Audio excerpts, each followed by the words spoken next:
It does appear that the incident on Friday was sort of a lone wolf rather than some sort of coordinated right-wing attack. Given what happened on Friday, do you anticipate a change in the Guard mission on the Capitol, or do you still expect all troops to essentially be removed around mid-May? Well, there's an investigation ongoing, and certainly we're not going to get ahead of that. I don't have any changes to the mission of the National Guard troops that are on Capitol Hill to announce or to speak to today. And again, we, as the Secretary said on Friday, certainly extend our condolences to the family of the officer who was killed. Again, it's a reminder of how important our law enforcement people are, our personnel are. And we're grateful for the support that the National Guard is still able to provide and was able to provide that day. But as for specific outcomes that might come of this in terms of the National Guard mission, we're just not there yet. Tom? John, you said the Secretary would be meeting with the chiefs this week now that the stand down is over to get their sense of what they heard, what's coming up from the services. Do we expect any readout from his meeting with the chiefs? And also, what are the next steps here, if any? So the meeting hasn't happened, you're right. The Secretary does expect this week to meet with the service secretaries and service chiefs, as he does normally, but what we expect, at least a topic of conversation in this meeting, will be to get their feedback on how they conducted the stand down, what they learned, the experiences that they can pass on to him, and whatever lessons they might want to offer. I won't get ahead of the Secretary's decision space here. I'm sure that what he hears from the services will help inform whatever decisions he makes going forward. You also asked, will there be a readout? I fully expect that I'll be providing some sense of how that meeting went, and just in broad terms, what the Secretary learned. Okay. Yeah. Therese? Yes, sir. They just asked the question about the National Guard, there being any changes. But my question is not as far as the Guard goes, but as far as the fencing around the Capitol. Has there been any word on any changes? Are they going to put more fencing up after the incident that happened, or is there no changes to that as well? I'd refer you to the Capitol Police for that question, Therese. That's not a question for the National Guard or for the Pentagon, but for Capitol Police. Barb? On Afghanistan, so we now know a few days ago there was another Taliban attack that they claim credit for at FOB Chapman, which is a well-known location since the CIA lost so many people there. And there were, in fact, U.S. personnel at Chapman when the indirect fire attack occurred.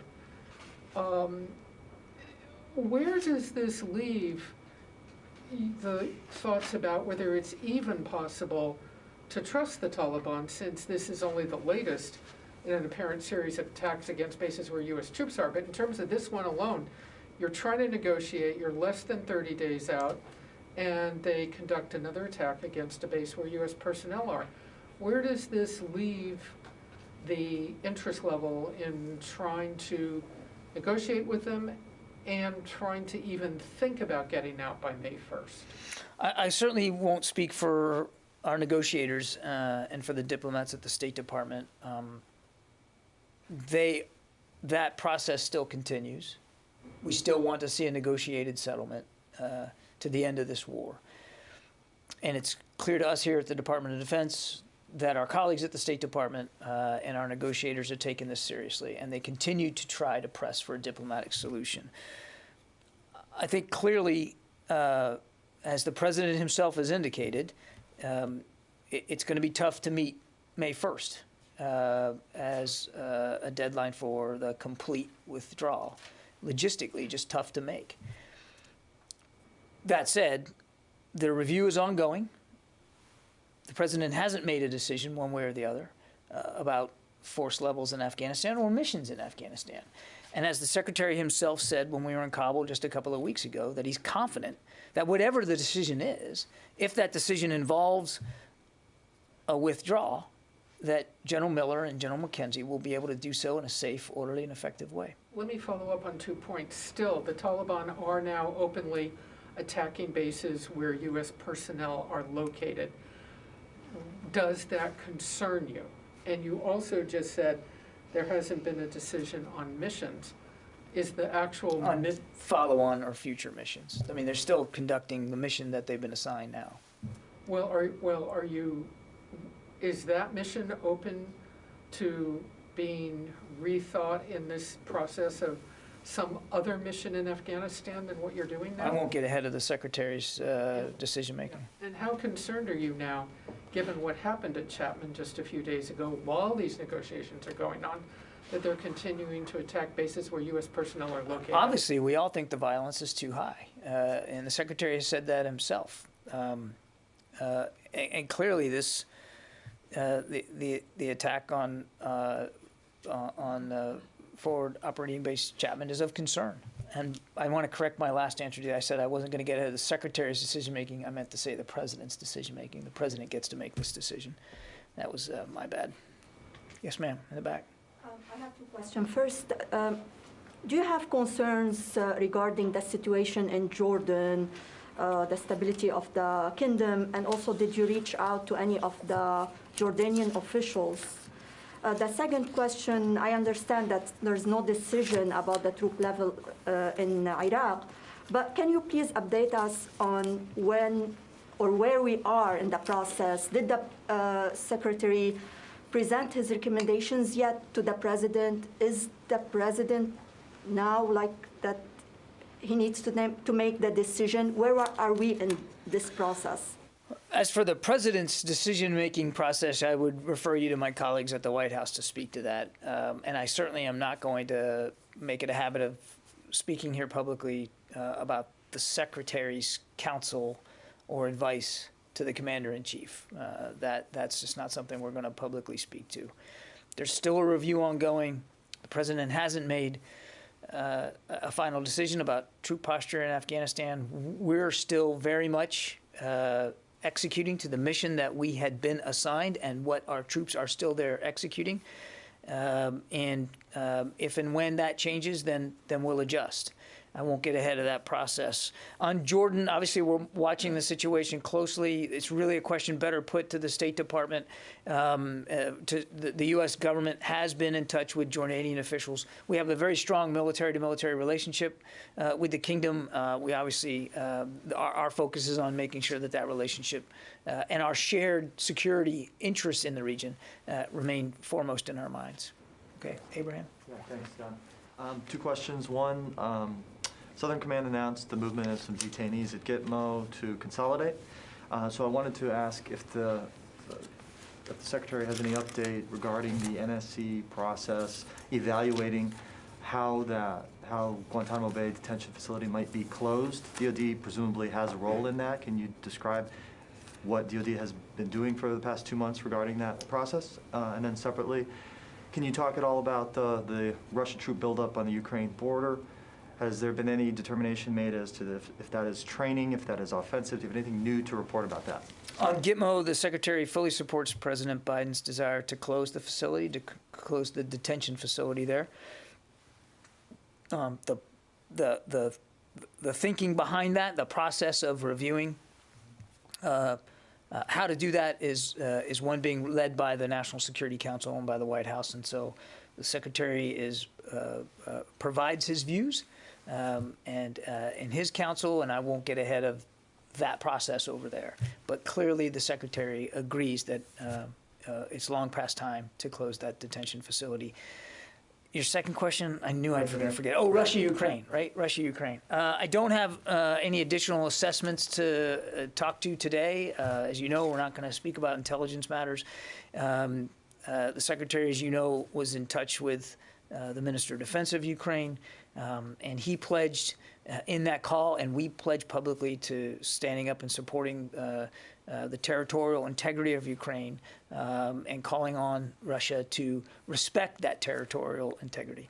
A couple quick follow-ups. Is the Department of Defense sharing intelligence with Ukraine to assist them in that process? I won't talk about intelligence issues from the podium. And then on Gitmo, presumably DOD is doing something on that review, or is this fully handled by NSC? No. Of course, we have a role to play, as I said, and we're a participant in that discussion. There's no question about it. But I simply won't get ahead of our colleagues at the White House in terms of how that process is ongoing. Thank you. Okay.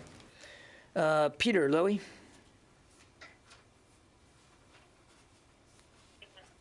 Hi, John. Thanks very much. There was a question about an hour ago in the State Department briefing about rejoining the Ottawa Treaty and the landmine ban.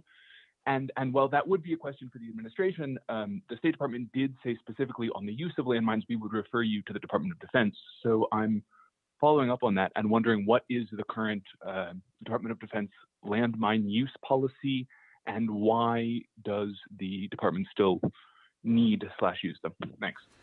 Let me get back to you, Peter. I'm going to take that question. I wasn't aware that that question had been raised earlier today at the State Department. And rather than try to wing it here, I'm going to take that question and we'll get you an answer back.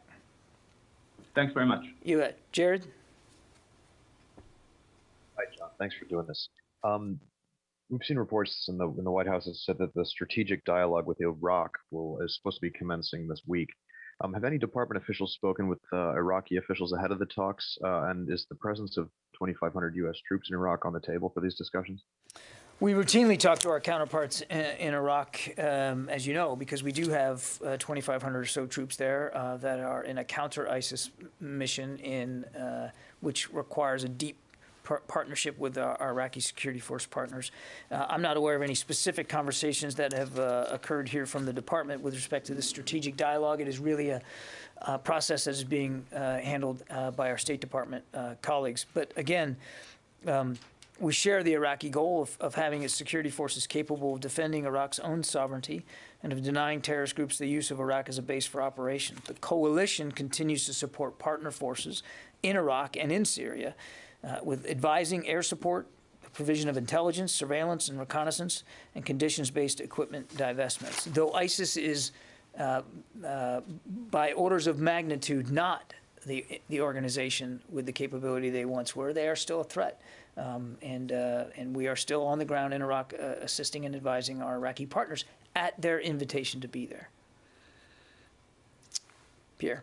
How should we see the movement of the carrier Eisenhower going to the CENTCOM area? And part of it, it seems that they are joining or joining the fight against ISIS. You saw that over the weekend, USS Eisenhower and her associated strike group ships and aircraft formally entered into the Fifth Fleet, the Central Command, Navy Central Command area of operations. And they're there to support a myriad of tasking that General McKenzie might have for them there. And I won't get into the specifics of what that tasking might be over time, but it's a multi-mission set of capabilities that a carrier strike group brings. It also brings great flexibility. Yes. Thank you. I want to ask you about North Korea policy review. The last North Korea policy review. Last week, the national security advisors of the United States, Japan, and South Korea held a trilateral talk to complete the review. Then the joint statement mentioned they agreed to work together to enhance the deterrence on the Korean peninsula. Do you expect a change of posture, military exercises, capabilities after officially finishing this review? Well, the review's ongoing, and so it'd be premature to speak to specific outcomes of that. Obviously, we're all committed to the denuclearization of North Korea and to security and stability on the peninsula. We always take a look in any normal year about the degree to which, the frequency with which, and the scope of military training around the world, but certainly there on the peninsula as well, to make sure that we're as ready as possible to deter and, if deterrence fails, to defeat any threat. We take our commitments to the alliance that we have with the Republic of Korea very, very seriously. And I just won't get ahead of a review that isn't complete yet. But we're all committed. And I think you saw coming out of Annapolis that our counterparts in Japan and South Korea share that same commitment. Thanks. Jared. Hi, John. I don't have a second question at this time. Oh, did I already ask you? Tom. Hey, John, thank you very much. I have two questions today. The first one comes from one of my superiors and one of my hosts at a station in Wisconsin in regards to the stand down. He asked me to ask you, if you have to remind people to follow their oath, doesn't that tell you the scope of the problem? Okay, and your second question? Second question is a more broad one, not regarding to any specific incident at the moment.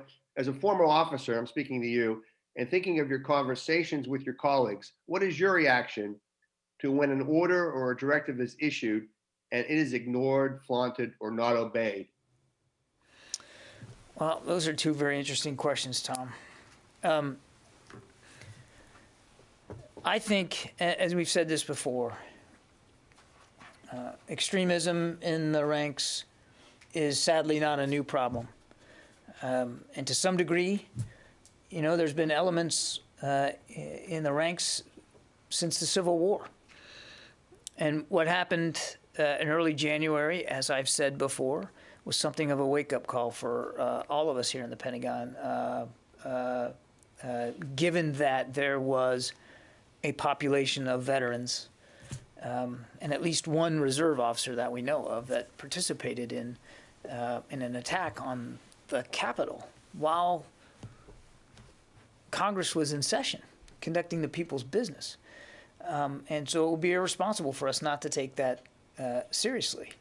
And as for the oath, well, first of all, to your other question about what does it say about the scope, we don't understand the full scope of the problem. That's one of the things we're trying to get our arms around is how deep, how broad,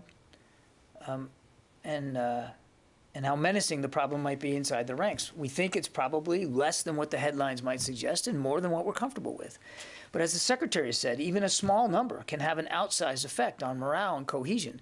And certainly the behavior that this kind of ideology could espouse could have a direct impact on good order and discipline, as well as the safety of our teammates. We make no apologies for taking time over the last couple of months to pause and consider the oath that we take. And asking during the stand down for people to reconsider that oath isn't an indication that the vast majority aren't. Quite the contrary. In fact, the Secretary has made that very clear. 99.9%, he says, serve with honor and dignity and character and respect that oath. But that doesn't mean it's wrong. It doesn't mean it's wrong to take a moment out and read it again, and revisit it. There's some great active verbs in that oath.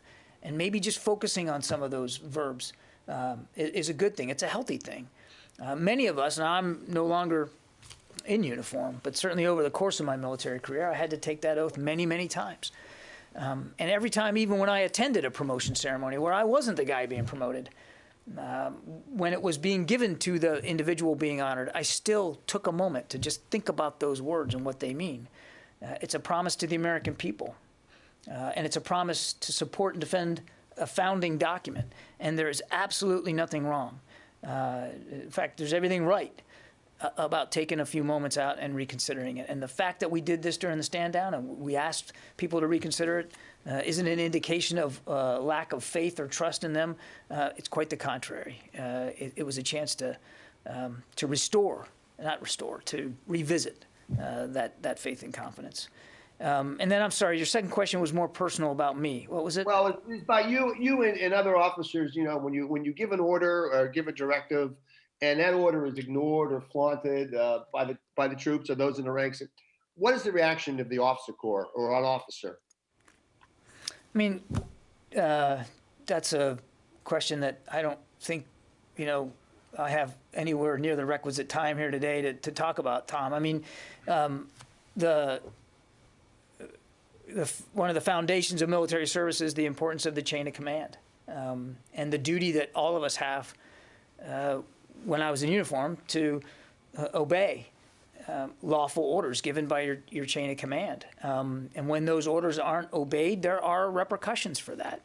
Some more serious than others, given the order, given the circumstances, but there's certainly repercussions for that. Again, lawful orders being obeyed promptly and effectively is one of the hallmarks of military service. It's one of the things that makes us so effective on the battlefield and effective off the battlefield. It's something that we all take seriously. Thanks a lot. Dan. You mentioned veterans being involved in the January 6th events. Has the department been in discussion with either veterans groups or the Department of Veterans Affairs to try to get at that aspect of the problem, since obviously you don't have authority over former service members? We don't. You're right. We don't have authority over over veterans. I know that Secretary Austin and Secretary McDonough have had a conversation about this general problem. I would refer you to the VA for their thoughts on this.